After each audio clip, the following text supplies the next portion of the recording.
This is CFO Dashboard automation that runs itself every month for under $1 a month. Quick intro if you're new here. I'm Isabella Sisilawati, founder of Lighthouse Analytix.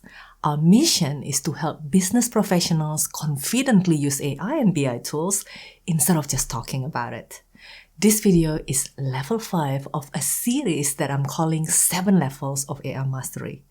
Each level is a step up of what you can actually do with AI. At level 5, you combine AI and automation so that everything that you build can run and update itself without you touching your laptop. There are 4 steps required to build a dashboard that can update itself every month end. Step 1 is preparing a place to store the data. We will use Google Sheets because it's free. We will need 4 tabs: Actuals, Budgets, CFO Summary, and CFO Dashboard Inputs. This is where we keep actuals, and every month end we append the data in here. This is where we store budgets. Once a year, when the budget is prepared, we will store them in here. And then this tab, CFO Summary, is where we capture all historical CFO summary, various statuses, who generates them, and also the approval token so that we can reference them later. Note also we have last updated so that we can have a snapshot of time when these comments were generated. And the last step is where we capture the inputs that we will use later on in our make automation in step 4. We have the year, the month, as well as the CFO email and recipient of various notification emails, as well as the dashboard URL where we will publish our final dashboard. It is also important to note the URL which contain the Google Sheet ID which we will need in step 2. You may be wondering how to get your Google Sheet ID. Well, when you look at the URL, look for the numbers and letters in between /d/ and the next slash. So it is this number and letter that I have underlined. These are your Google Sheet ID. Note this and we will need them for step 2. Step 2 is to prepare the user interface, the dashboard that people will see using a software called Lovable. Really simple. All we need to do is go to lovable.com and then paste our prompt, click build, click publish, all done. In Lovable, all we need to do is paste our prompt and then hit build.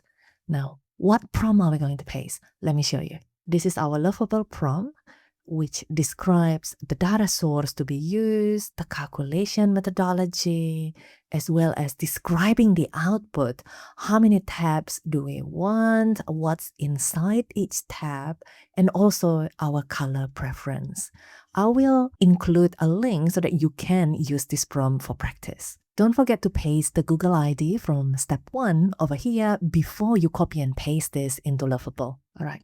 I'm going to paste the prompt that I've shown you earlier in Lovable and then click build. And then just wait. And let's look at our finished product, a dashboard with 3 tabs. Look at that, how beautiful it is. How nice. And at the moment, CFO commentary is blank, but don't worry, we will fill it up later. But so far, look at how nice. Really, really cool. Now, this dashboard is linked live to Google Sheets. Now watch this. Today's budget is 42 days. Now watch what happens if I change that 42 days to 20 days. And then click Lovable. Look at that. The budget is now 20 days and this is now marked as adverse because our data days is longer than the budget. Now let's change it back to 42, which is the previous numbers. And now we're back to green. How cool is this? This is live dashboard. Our commentary for May at the moment is blank, but watch this. If I put in a pretend commentary in here with pending status, look at that. Now the dummy commentary flows. And watch this. What if I approve that? and voila. So what we have is a system whereby if we overwrite this page, it will just flow in. So later on, AI will generate something and the commentary will be automatically provided. But if we don't like what AI has written, we can edit it, put it in here, and then it will flow into our dashboard. So now we have a beautiful dashboard that is automatically linked. When Google Sheet get updated, the numbers in this dashboard get updated. Yes, the commentary is still blank, but we will work on this later in step 4 so that we can use AI to generate the commentary and then update it live in our dashboard. But in the meantime, let's publish this by clicking publish. And if you want, you can modify the website URL by clicking that. Now, I'm not going to change anything. I'm happy with this description at the moment, but you can change it if you want. And then really all you need to do is hit OK and then publish. Now, once published, this is how people will look at it when they go into that URL.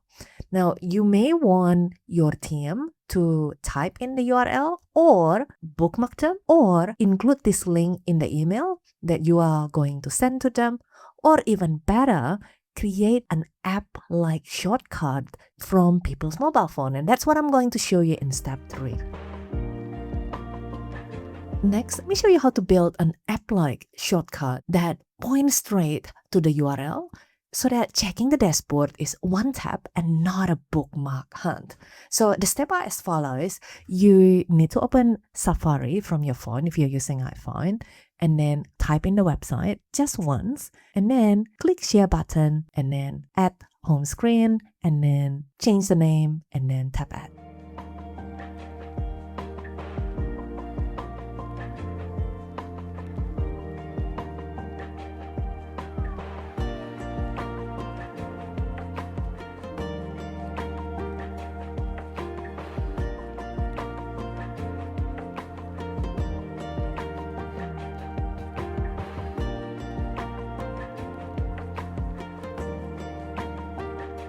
The next step is setting up automation using a software called Make.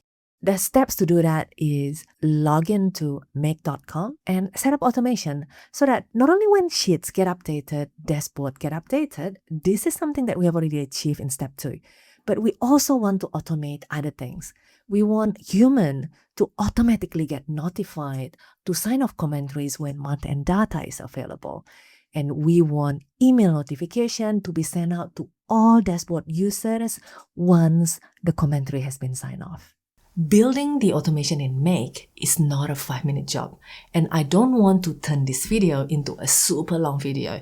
If there is enough demand, I will create a separate video on this topic. But in the meantime, let me show you the pipeline architecture and the end product of the automation workflow. Let me show you the CFO dashboard pipeline architecture that we will set up in Make. There are 3 flows. The main flow, which starts with the Google Sheets that stored our actuals and budgets. Make.com reads it and aggregates it, and then send it to Claude to generate a month-end commentary. The commentary is then stored in our CFO summary tab in Google with pending status, and it gets given a unique token. And then after that, an email gets generated to be sent to CFO so that the CFO can either approve it and trigger the approve flow, or rewrite it and trigger the rewrite flow. In the approve flow, the comment gets stamped with an approval date and time. And then after that, it triggers Gmail to notify a wider audience that the dashboard is ready for use. If the CFO chooses to rewrite it, a form gets presented, CFO can type in there, submit, and then the new commentary gets saved with an approved status from the CFO. And the history is still kept, the original AI draft plus the revised human edit, if any. And then, of course, the dashboard get automatically updated and the wider audience get notified that the dashboard is now ready for use.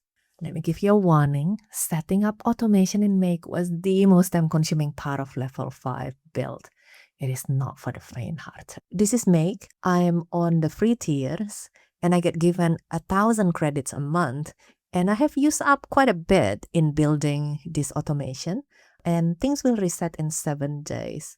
With the free tiers, we only get 2 active scenarios. If you want more than 2 scenarios, then you need to upgrade to the paid plan. Now, what are scenarios?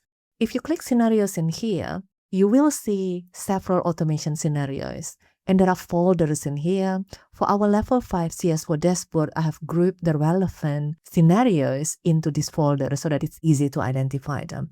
So that is the main flow, the rewrite handler, and the approval handler, which corresponds to the 3 flows that I mentioned earlier. The main flow, approve, and rewrite. As mentioned before, setting up the automation in Make were the most time-consuming part of the level 5 build in this video. But the good news is you don't have to recreate everything from scratch. You can just reuse the flow that I have created. And I will include the link in the description or comments underneath this video. Once month-end is finalized, make sure your team captures month-end data in the Actuals tab. The budget should already be there. If there are changes, then update them. If not, leave it the same. And then make sure that the Input tab is updated with the correct year and month reflecting the latest month end. And then after that, go to make.com and run the main flow by clicking Run Once. Now, note something in here.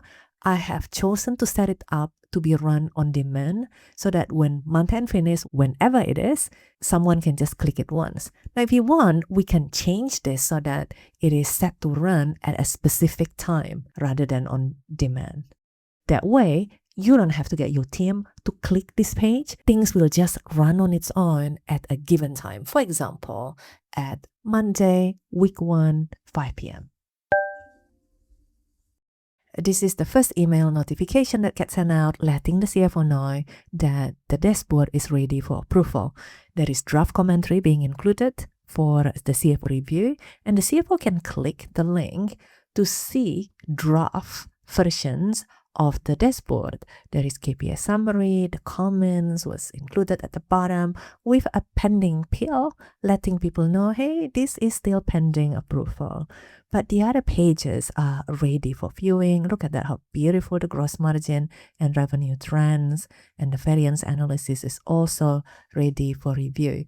If the CFO is happy with the commentary, then the CFO has an option to click the approve link. And once he clicks the link, then there is a message that says commentary has been approved and live on the dashboard, and we can click to view the dashboard. And notice something. Look, now the dashboard is marked with the word approve.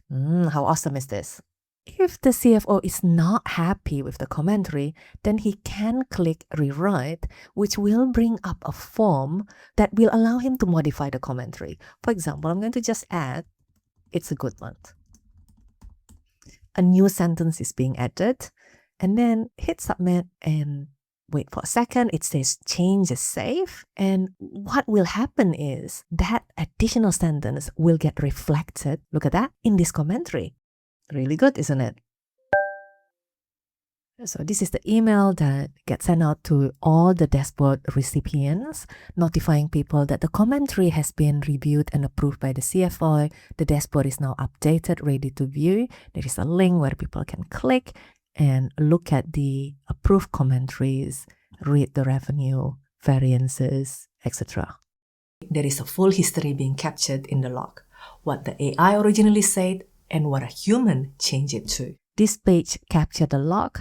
This row is showing what AI says, and this row captures what human CFO has edited. And earlier I edited it's a good month. So we have the full log of history being captured in this solution. Now, notice something. AI has highlighted an interesting fact. It flagged potential EBITDA and gross margin reconciliation issue, asking us to double-check the underlying numbers. That's the whole point of putting AI in front of large amount of data to catch what a tired human might miss at month-end. One thing that I want to be really clear on why I built this AI automation using Google Sheet, Make, Claude and Lovable and Gmail, I purposely picked these tools with free tier so that the only real spend is Claude API token. And so far, this whole automation has cost me less than $1 a month to run. Very affordable and budget-friendly to run, not a six-figure automation project. Now, you can use other tools. If your organization runs on Excel, Power BI, Copilot, and Power Automate, you can also apply the same principle within the Microsoft ecosystem. For example, for larger enterprises with turnover greater than 200 million, with multiple divisions and strict data governance, you will architect this differently. Built on Power BI connected to an enterprise data warehouse, Azure, Synapse, Snowflake, whatever it is within your infrastructure, but the principle stays the same. Collect your data, generate AI commentary, get a human to review the output prior to publishing the final dashboard. This is what I want you to take away from this video. AI can help improve efficiency, and anyone can learn AI easily. At least up to level 4, as long as you're willing to try. However, mastering AI, building the automation as part of level 5 is not as easy and it's not a 5-minute job. Level 5 is for people who are willing to keep on going even when things get hard. Level 5 is not about mastering just one tool. Level 5 is about understanding the principle that we can combine AI with automation using whatever tools and whatever platform. Thanks for watching and see you next time.